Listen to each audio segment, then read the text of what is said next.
Hello everyone, हम economics का chapter 3 देख रहे हैं बच्चों, दैट इज पार्टीशन वैल्यूज। और पहले लेक्चर्स में हमने क्वार्टाइल्स कैसे फाइंड आउट करते हैं और using individual and discrete data deciles कैसे फाइंड आउट करते हैं, ये बहुत डिटेल में देखा है बच्चों। We have solved the problems in the textbook. अगर आपने अभी तक वो वाले लेक्चर्स नहीं देखे हैं, do go and check those lectures out. मैंने लिंक दे दिया है डिस्क्रिप्शन में as well as in the i button above. आज के इस लेक्चर में बच्चों, अगर कंटिन्यूअस डेटा दिया जाएगा तो हम डेसाइल्स कैसे निकालेंगे ये डिटेल में स्टडी करेंगे। तो without any further delay let's get started. देखिए, आपके टेक्स्ट बुक का पेज नंबर 19 निकालिए बच्चों। वहां पे दिया गया है continuous data. Okay, this is the problem that we are going to solve today. Let us read. Find out D5 and D7 for the following data. ये कंटिन्यूअस डेटा है बच्चों। यहाँ पे हमें कुछ बकेट्स, कुछ स्लॉट्स में डेटा दिया गया है। सो ये जो स्लॉट्स है, सबसे पहले हमें उन्हें असेंडिंग ऑर्डर में लिखना है। ओके, ये स्लॉट्स असेंडिंग ऑर्डर में ही दिए गए हैं और जो नंबर ऑफ स्टूडेंट्स है दैट इज आवर फ्रीक्वेंसी।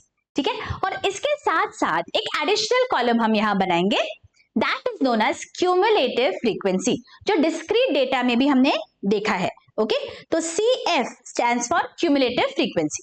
कैसे निकालते हैं क्यूमुलेटिव फ्रीक्वेंसी? पहले जो फ्रीक्वेंसी है और क्यूमुलेटिव फ्रीक्वेंसी है, for the first observation is the same.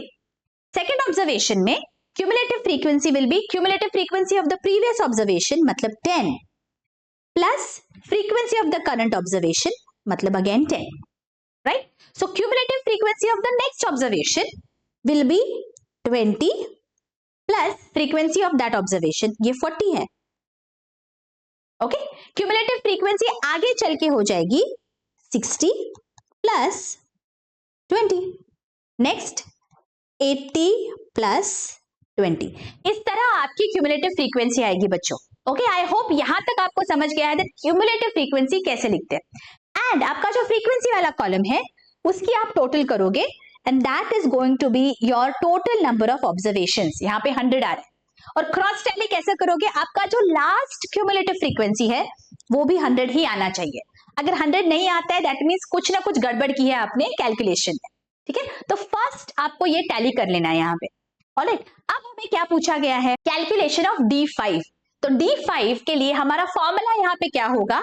Size of 5 multiplied by n upon 10th observation। See, size of 5 n upon 10th observation।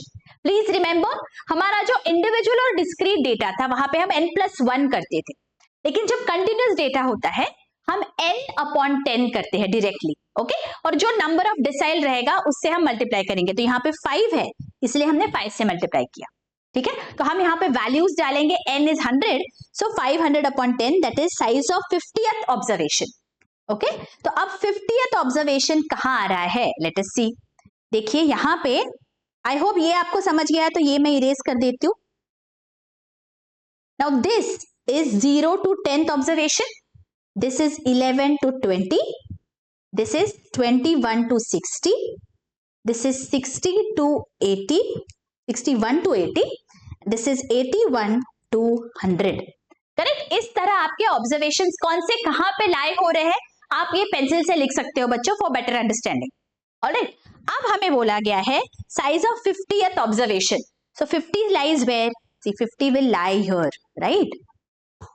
21 और 60 के बीच में। आपको ये लिखने की जरूरत नहीं है 21 to 60, this is for your understanding that I have written.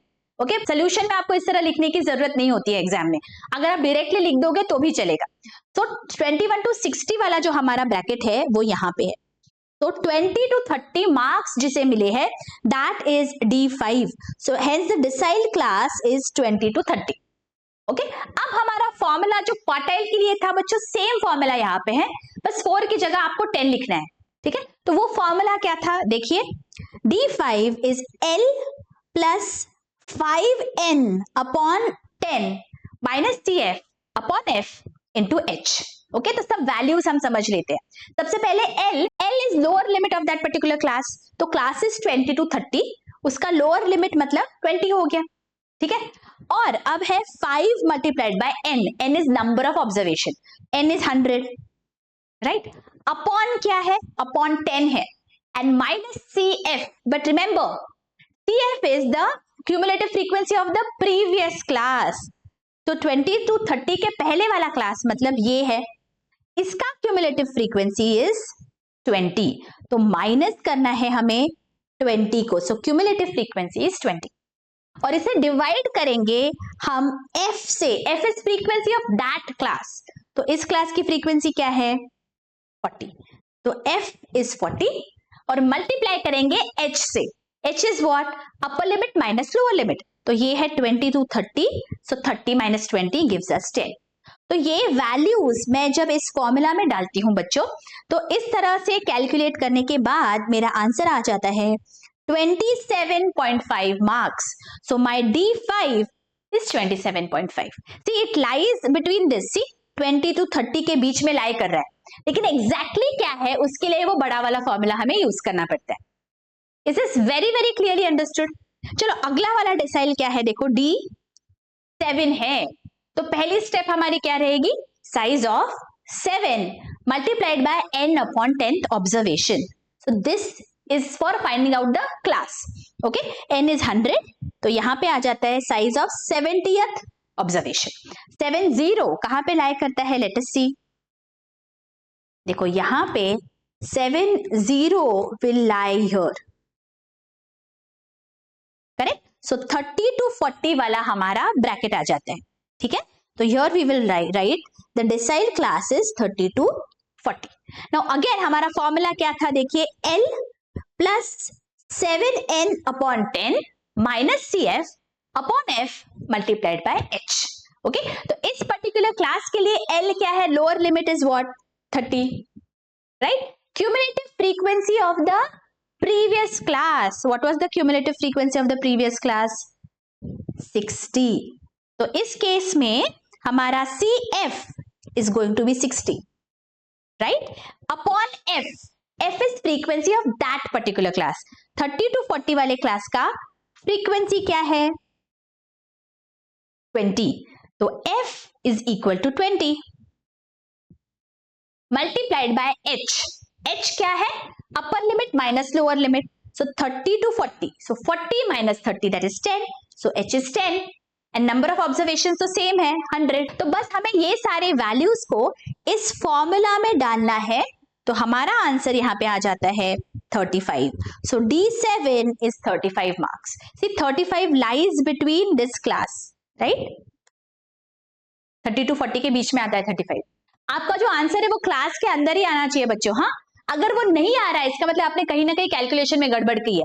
30 to 40 class है और आपका आंसर 45 आ रहा है, इसका मतलब it doesn't lie between that class, right. इसका मतलब कहीं ना कहीं कुछ गड़बड़ है, ठीक है. आई होप यहां तक आपको बहुत ही अच्छी से समझ गया है बच्चों. अगर अच्छे से समझे हैं lectures, don't forget to share with your friends, colleagues, help us reach out to a large number of students. I hope आप अकाउंटेंसी के लेक्चर्स भी देख रहे हो बच्चों. Class 11th as well as class 12th के accountancy as well as economics के entire portion, सारे lectures will be available on the home page of the channel. Please go through those lectures and make the most of it.